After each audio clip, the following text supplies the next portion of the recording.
Well, investors are hoping for a positive start to the week, of course, after that jobs report signaled a still strong economy that we got on Friday. Joining me now with more, James Knightley. He's Managing Director and Chief International Economist for Global Markets Research at IMG. James, welcome. Thank you. All right, so let's start with the jobs report because that is seemingly still being digested, right, by Americans right now. Much stronger than expected, 256,000 jobs added. What does this tell us about the economy? I think there's a number of things here. Firstly, it was much stronger than expected. And it wasn't just the number of jobs created, it was the fact that unemployment fell as well. So you've got a double whammy of positive news flow there. And I guess, you know, the key reaction has been that economists like myself have been scaling back our expectations for how far the Federal Reserve can cut rates. And of course, that's starting to make equity markets look a little bit nervous. So while there's some positivity, it's actually having a bit of a negative feedback in some parts. And I guess what really concerns me is that, yes, we've had 100 basis points of rate cuts from the Fed, yet the market has moved in completely the opposite direction. We've got the dollar up nearly 10%, and we've got 10-year yields up significantly as well, more than 100 basis points. And of course, that's feeding into the borrowing costs that you and I pay. And will that also temper the economic story as well? So there's lots and lots of uncertainty, and I think the equity markets are trying to juggle with what's going on here. You know, we don't talk much about the dollar, but several guests have come on the show and spoken about the dollar. Explain that to our viewers, the significance of that and why the dollar is moving the way that it is. Yeah, so the dollar, it's a metric of, you know, basically an optimism about the US economy. And right now, everything is so optimistic about the US economy. But it does have a hindrance in terms that it makes our exports less competitive on the international stage. It makes imports cheaper as well. So on the one hand, it's a little bit better for inflation, but it does hurt exporting companies as well. Now, why is it the dollar is so strong? Well, this US exceptionalism, this US growth story, the positivity surrounding the US is, you contrast that with what we've got in Europe and Asia. We've got no government in Germany, no government in France. There's nothing that they can do.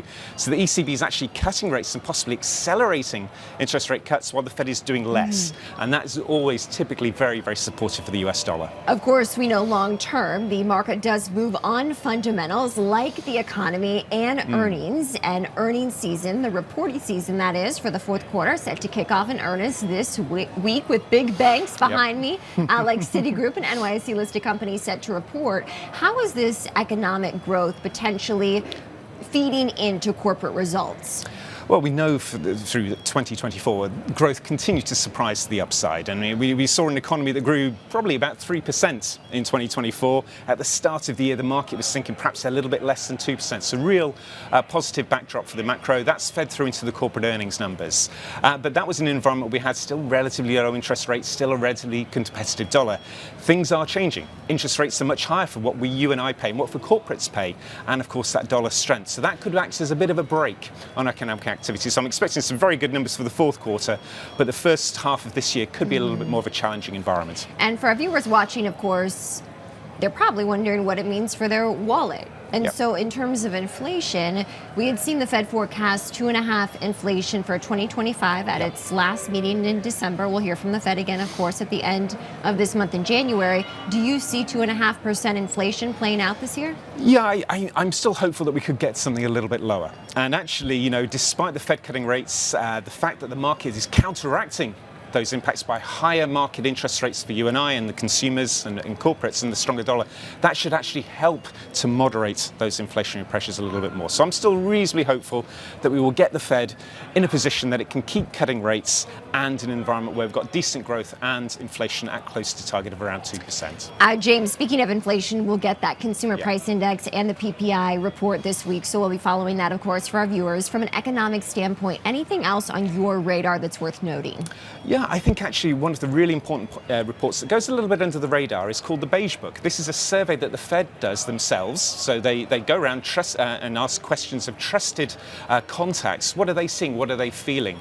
And actually this has really important influence on how the Fed manages their policy decision outlook. So I'd actually keep a good eye on that. Are we seeing tentative signs of any cooling coming through? If we do, the Fed is still going to indicate in time that rate cuts are still likely It's just not as aggressive as they were previously suggesting. How many rate cuts do you anticipate this year?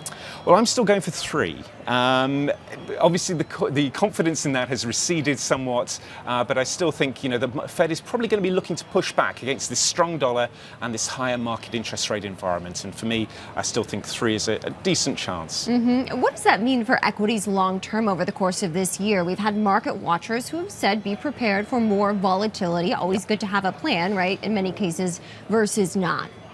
Yeah, well, I think you can see the market reaction to the jobs report. A lot of banks have scaled back their expectations for Fed rate cuts, and that has hurt confidence a little bit around equities. That discount rate factor that we always talk about when we're trying to put value on in US equities, well, that makes it more challenging. I still think that we will get those rate cuts coming through. I still think that we will get this moderation in market rates coming through eventually as well.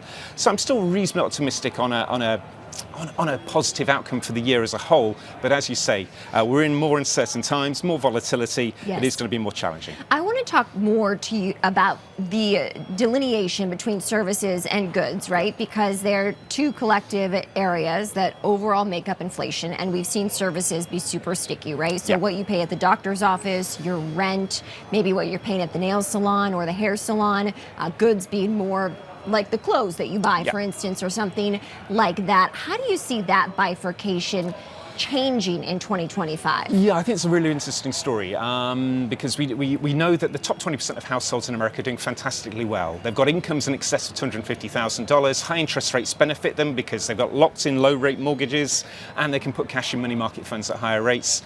And of course, they've benefited from property wealth and equity market wealth gains as well. So those top 20% who focus more on services, doing really, really well. The service sector economy continues to outperform, and we're expecting that to still remain the case. More concern for the goods sector, as you say.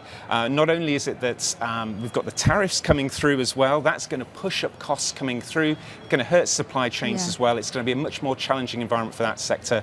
And I think, that's going to hurt lower income households who tend to spend more on physical things. So I think that bifurcation is still going to remain a big, big story for this year. Often we look at cycles on a weekly, monthly, quarterly, half, annual basis, right? Of course, January 20th, we have a new president set to be inaugurated, so we'll continue to cover that 4-year cycle as well. James, we so appreciate you joining us here on NYSE TV Live.